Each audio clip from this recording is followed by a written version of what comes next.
The New York City draft riots, known at the time as Draft Week, were violent disturbances in New York City that were the culmination of working-class discontent with new laws passed by Congress that year to draft men to fight in the ongoing American Civil War. The riots remain the largest civil and racial insurrection in American history, aside from the Civil War itself. U.S. President Abraham Lincoln diverted several regiments of militia and volunteer troops from following up after the Battle of Gettysburg to control the city. The rioters were overwhelmingly working-class men, primarily ethnic Irish, resenting particularly that wealthier men, who could afford to pay a $300 commutation fee to hire a substitute, were spared from the draft. Initially intended to express anger at the draft, the protests turned into a race riot, with white rioters, mainly but not exclusively Irish immigrants, attacking blacks wherever they could find them. The official death toll was listed at 119.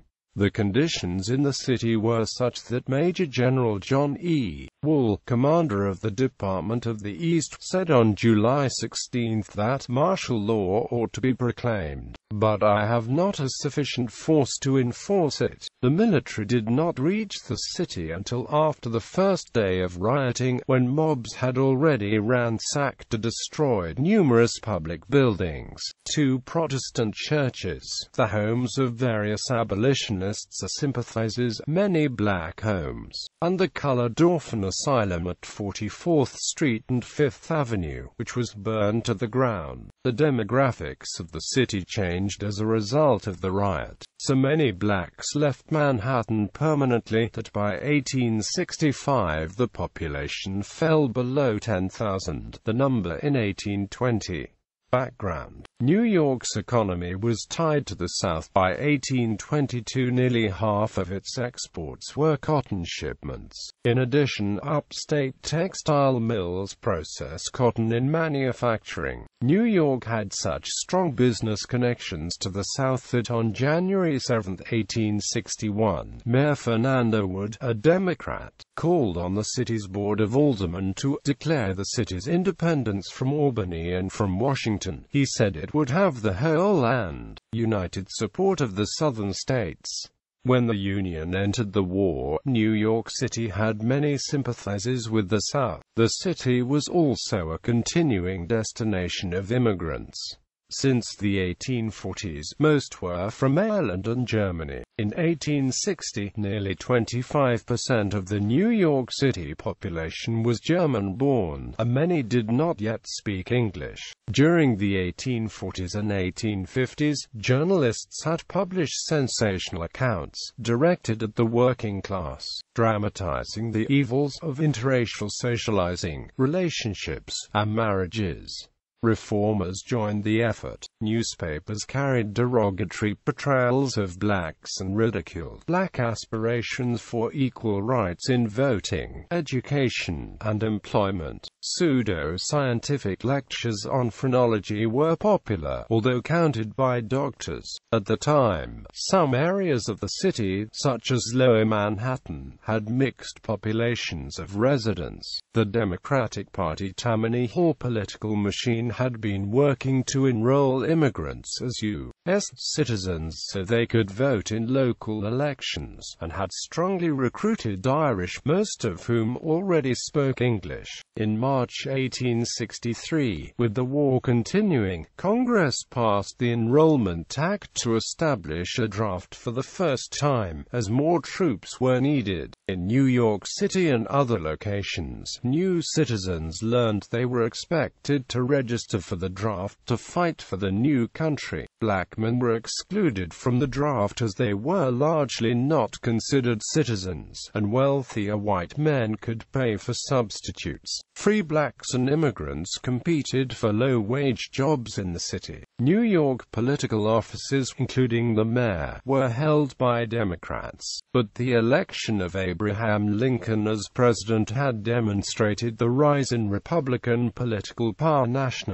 The Emancipation Proclamation of January 1863 alarmed much of the working class in New York. who feared that freed slaves would migrate to the city and add further competition to the labor market. There had already been tensions between black and white workers since the 1850s, particularly at the docks. In March 1863, white longshoremen had refused to work with blacks and rioted, attacking 200 black men. In this area of the city, there were a variety of interracial venues of brothels and bars, and neighborhoods were mixed in terms of residence. Men competed as hacks, craftsmen, and in other jobs. Riots. Monday there were reports of rioting in Buffalo, New York, and certain other cities, but the first drawing of draft numbers, on July 11, 1863, occurred peaceably in New York City. The second drawing was held on Monday, July 13, 1863, 10 days after the Union victory at Gettysburg in southern Pennsylvania. At 10 a.m., a furious crowd of around 500, led by the volunteer firemen of Engine Company 33, attacked the Assistant 9th District Provost Marshal's office at 3rd Avenue and 47th Street, where the draft was taking place.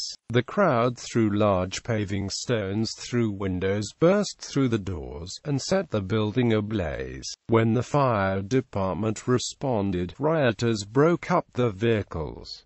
Others killed horses that were pulling streetcars and smashed the cars. To prevent other parts of the city being notified of the riot, they cut telegraph lines. Many of the rioters were Irish laborers who feared having to compete with emancipated slaves for jobs, since the New York State militia had been sent to assist Union troops in Pennsylvania. The New York City Police Department was the only force to try to suppress the riots. The police superintendent, John A. Kennedy, arrived at the site on Monday to check on the situation.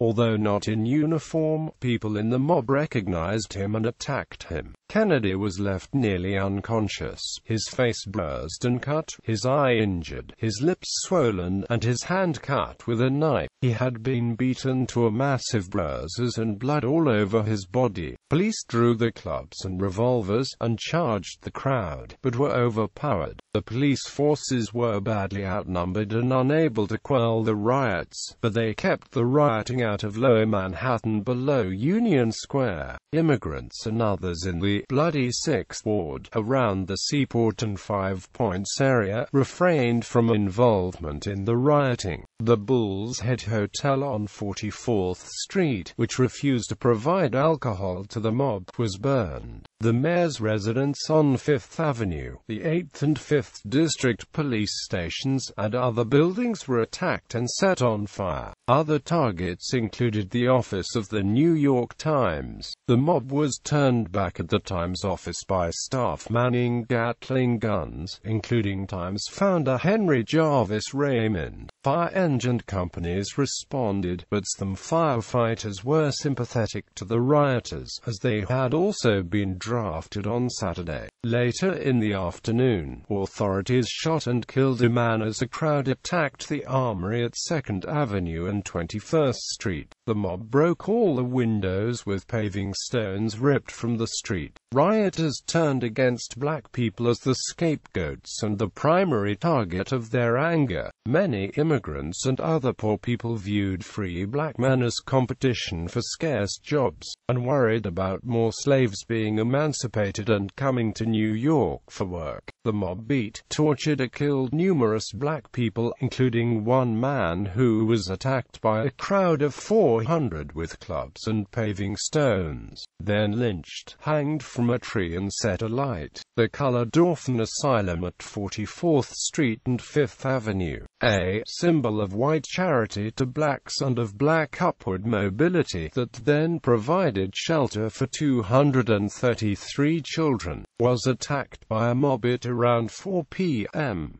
A mob of several thousand, including many women and children, looted the building of its food and supplies. However, the police were able to secure the orphanage for enough time to allow the orphans to escape before the building burned down. Throughout the areas of rioting, mobs attacked and killed at least 120 black people and destroyed the known homes and businesses, such as James McCune Smith's pharmacy at 93 West Broadway, believed to be the first owned by a black man in the United States, near the Midtown docks. Tensions brewing since the mid-1850s boiled over. As recently as March 1863, white employers had hired blacks, with whom Irish men refused to work, as longshoremen. An Irish mob attacked 200 blacks who were working on the docks, while other rioters went into the streets in search of all the Negro porters, cartmen and laborers, to attempt to remove all evidence of a black and interracial social life from the area near the docks. White dock workers attacked and destroyed brothels, dance halls, boarding houses, and tenements that catered to blacks.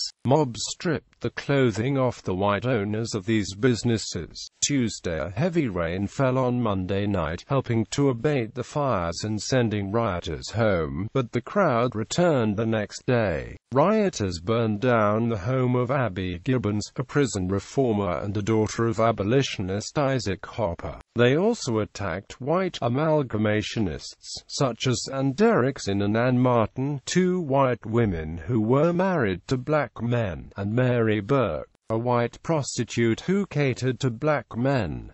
The women escaped personal physical harm. Governor Horatio C. Moore arrived on Tuesday and spoke at City Hall, where he attempted to assuage the crowd by proclaiming that the Conscription Act was unconstitutional. John E. Wool, commander of the Eastern District, brought approximately 800 soldiers and Marines in from forts in New York Harbor, West Point, and the Brooklyn Navy Yard. He also ordered the militias to return to New York. Wednesday and Thursday, order restored. The situation improved on Wednesday, when Assistant Provost Marshal General Robert Nugent received word from his superior officer, Colonel James Barnett Frye, to postpone the draft.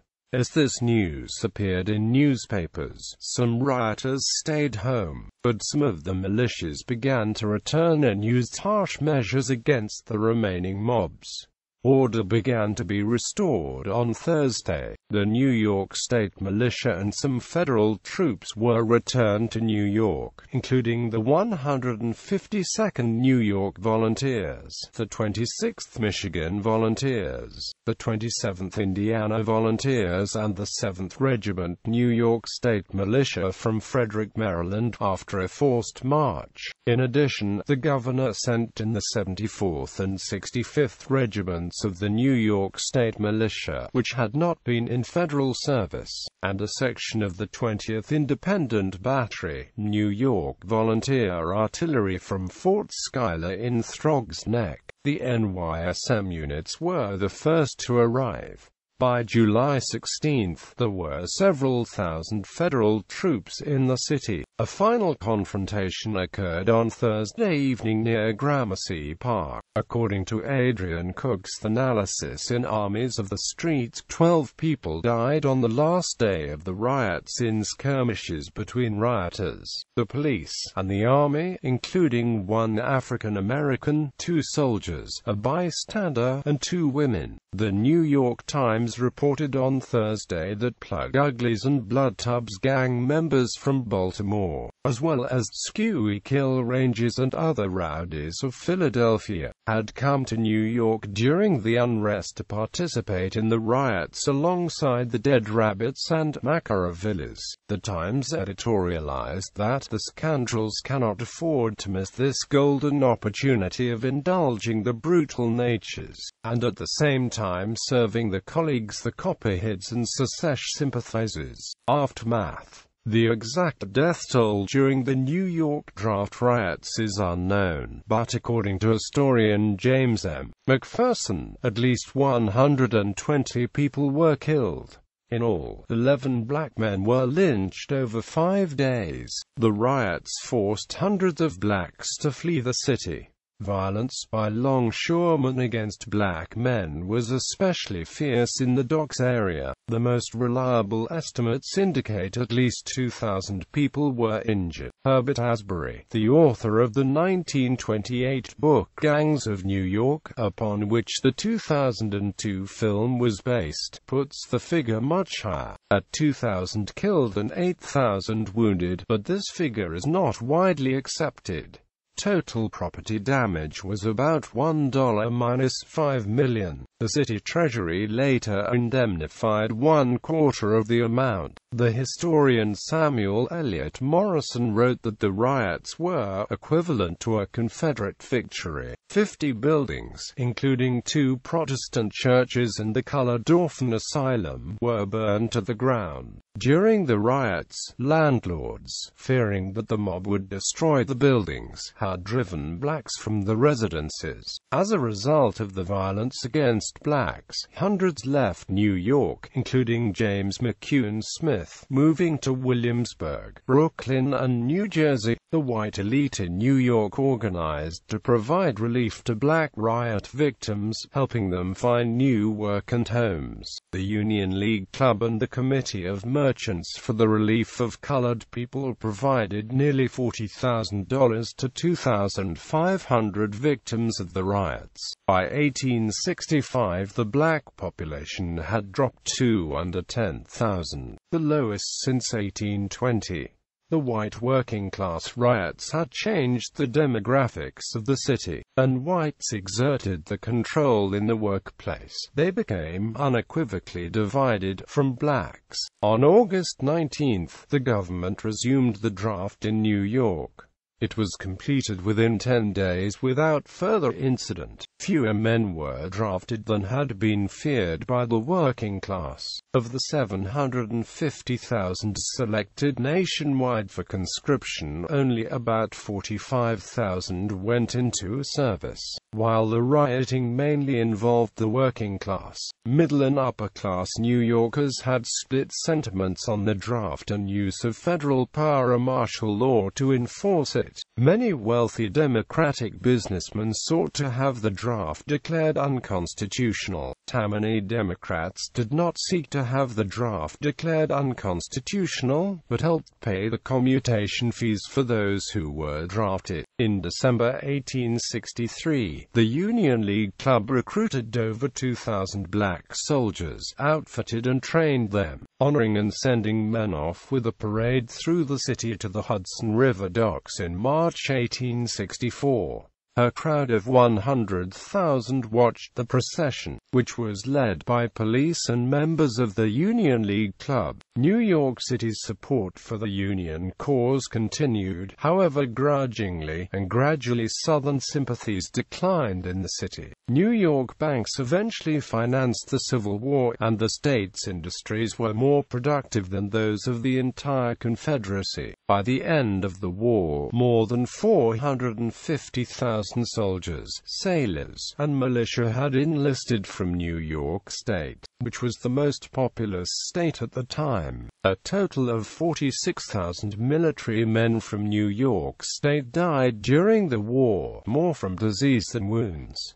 Order of battle. New York City Police Department, New York Metropolitan Police Department under the command of Superintendent John A. Kennedy. Commissioners Thomas Coxon Acton and John G. Bergen took command when Kennedy was seriously injured by a mob during the early stages of the riots.